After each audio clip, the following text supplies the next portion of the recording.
Hi everyone.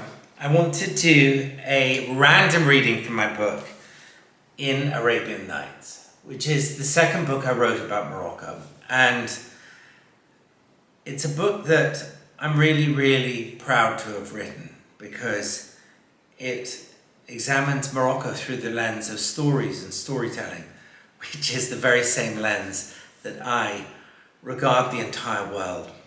I'm going to generate a random page number, page 241. Let's see where that takes us. Oh, excuse me, I'm balancing all kinds of things on my lap here. So 241. Okay. This is the American edition, hardback. Paper is such good quality in this. Here we go. Dr. Mehdi had instructed me to take the letter to Hotel Safari and to ask for his nephew, Ibrahim. A sandstorm had just blasted through, and the people of Mahamid were furled up expertly in their robes, as if the searing wind was an adversary they knew well. There were a few gaudy signs for second-rate tourist lodges, a row of knick-knack shops touting Tuareg junk, and the forlorn-looking Hotel Safari. I had heard of the place before, for it was there in the main salon that the French Foreign Legion used to come to repose, to mingle with the locals, and to get blind drunk. Their bar stools were still in position, almost as if they had just stepped out for a quick pee. At the end of the bar was standing a young Tuareg with a bandana and the prerequisite robes. "I'm looking for Ibrahim," I said. "Hey brother, you want to see the desert? You speak very good English." "I've been around." "Around the world?" "Around Marrakesh." "Oh, have you seen Ibrahim?" "You're looking at him." After such a long journey, it felt like a grave moment. A messenger at last dispensing with his duty, I fished out the letter and presented it to Ibrahim. He lit a cigarette, held it in his teeth, and opened the envelope. "Dr. Mehdi sent me," I said. "Got to bring some salt back to Casablanca to purify a wedding garden." Ibrahim scanned the lines of Arabic, wincing as the smoke swirled into his eyes. "Got a car?" he said. "No." "Then how are you going to get the salt?" "I'll walk." Dr. Mehdi's nephew threw his cigarette out of the window. "The Salt Lake's 50 miles away. Can I borrow a car?" Ibrahim lit another cigarette. "Fuad could help you," he said.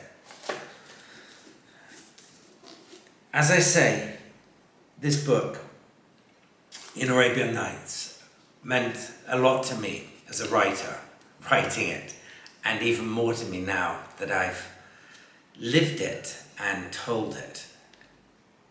I remember after my book, The Caliph's House, came out, I went to meet my aunt, Amina, who was old by then. And I said to her, "Mina, I've written this book, The Caliph's House, as you know, and it's told people about Morocco, but in a kind of obvious way."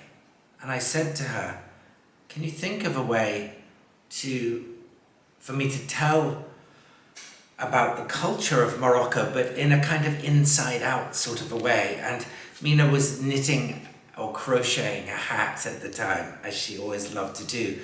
And she said, she looked up, looked at me, and said, "Stories. Tell it through stories, tell it through the Arabian Nights."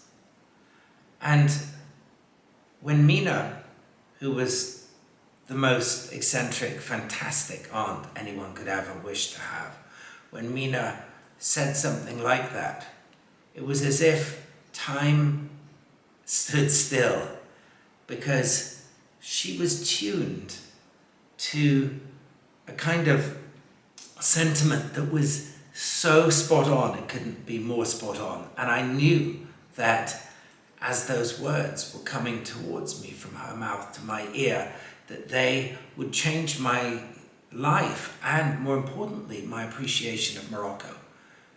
To see that country through the lens, through the prism of stories and storytelling and the Arabian Nights was to allow me to open the lock to the layers of Morocco and Moroccan society.